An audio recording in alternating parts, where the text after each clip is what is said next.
দ্বিতীয় বর্ষ থেকে আব্দুল খালেক। প্রস্তুতি গ্রহণ করবেন তৃতীয় বর্ষ থেকে আবু বকর।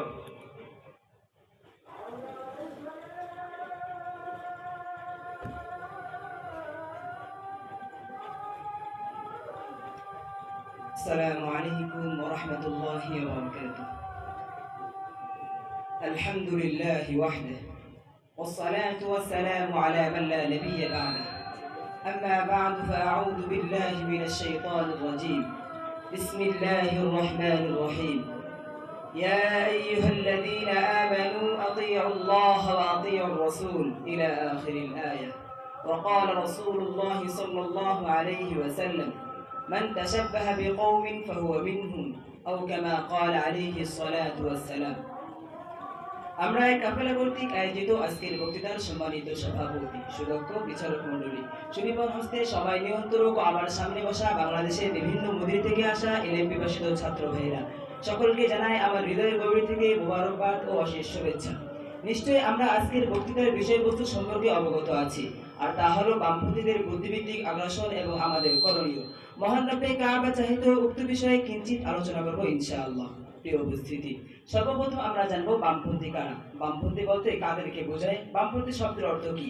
বামপন্থী শব্দের অপর একটি শব্দ হলো বিপরীত, অর্থাৎ ইসলামের বিপরীতে যে দলগুলো রয়েছে, চাই সেটা রাজনৈতিক দল হোক কিংবা সামাজিক কোনো দল হোক, তাদের এই বিপরীত দল থেকেই বামপন্থী বলা হয়ে থাকে। এবং বর্তমান সময়ে মুসলমানের বিরুদ্ধে যারা বুদ্ধিভিত্তিক আগ্রাসন অব্যাহত রয়েছে, যেমন ইহুদি, নাস্তিক, খ্রিস্টান, বহু জাতি, দল ও সম্প্রদায়, তাদেরকেও আমাদের ভাষায় বামপন্থী বলা হয়।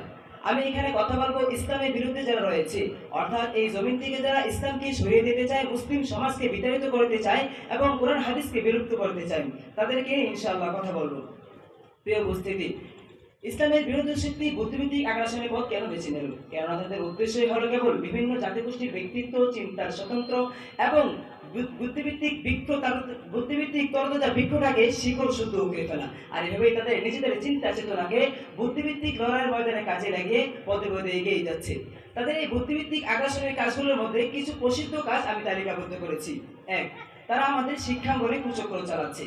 বলা হয় থাকে শিক্ষা জাতির মেরুদণ্ড, আর এই মেরুদণ্ডের মাঝে তারা এমন সূক্ষ্মভাবে কাজ করে যাচ্ছে, জাতি জানতেও পারছে না তার সামনে ধ্বংসলীলা রয়েছে। এক পর্যায়ে দেখা যাবে এই জাতি মেরুদণ্ডহীন হয়ে পড়েছে, আর এই মেরুদণ্ডহীন জাতির কপালে তাদের দাসত্ব ছাড়া আর কিছুই মিলবে না। 2. তারা আমাদের নারী সমাজকে দিয়ে ফিতনা সৃষ্টি করছে। বলা হয় থাকে নারী জাতি মায়ের জাতি, আর এই নারী জাতিকে আল্লাহ রাসূল সাল্লাল্লাহু আলাইহি ওয়াসাল্লাম সম্মান করে ইজ্জত দিয়ে ঘরের ভিতরে রেখেছেন, কিন্তু ইহুদি নাস্তিকরা সেই নারী সমাজকে ঘর থেকে টেনে হেঁচড়ে বের করে বর্তমান রাস্তার পণ্য বানিয়েছে।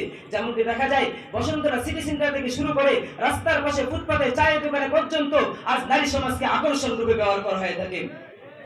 3. বর্তমান সময়ের মিডিয়া।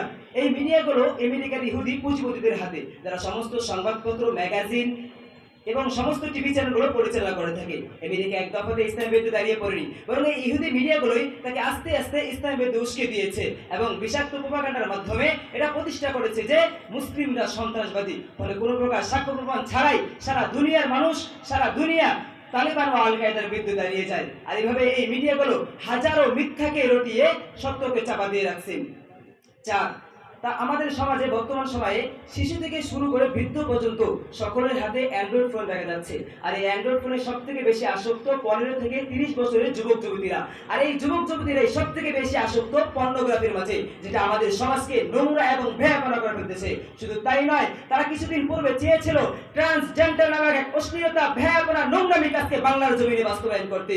প্রিয় উপস্থিতি, আমরা সকলেই জানি এভাবে তারা হাজারো প্ল্যান করে নতুন নতুন প্ল্যাটফর্ম তৈরি করে সামনের দিকে অগ্রসর হয়ে যাচ্ছে, আর আমরা তাদেরকে কিছু না বলে তাদেরকে সঙ্গ দিয়েই যাচ্ছি এবং তাদেরকে অনুকরণ করতেছি। অথচ আল্লাহ তাআলা বলেন, ইয়া আইয়ুহাল্লাযীনা আমানু আতিউল্লাহ ওয়া আতিউর রাসূল, হে ঈমানদারগণ, তোমরা আল্লাহকে এবং রাসূল সাল্লাল্লাহু আলাইহি ওয়াসাল্লামকে আনুগত্য করো। আর রাসূল সাল্লাল্লাহু আলাইহি ওয়াসাল্লাম বলেছেন, মান তাশাব্বাহা বিকওমিন ফাহুয়া মিনহুম, যার সহজ করে জমা এভাবে করা যেতে পারে, যার সাথে যার মহব্বত তার সাথে তার কিয়ামত। তো আমরা যদি আজ তাদেরকে অনুকরণ করি, তাহলে তাদের সাথে আমাদের কাল হাসর নাসর হবে। প্রিয় উপস্থিতি, তাদেরকে অনুকরণ না করে আমাদের করণীয় হলো সর্বপ্রথম আমাদেরকে শিক্ষা ব্যবস্থা ডেভেলপ করতে হবে এবং শিক্ষা মন্ত্রণালয়ের যেসব ইহুদি নাস্তিকদের দায়িত্ব রয়েছে তাদেরকে সরিয়ে বর্তমান সময়ের আমানতদার এবং ন্যায়পরায়ণ ব্যক্তিকে শিক্ষা মন্ত্রণালয়ে বসাতে হবে।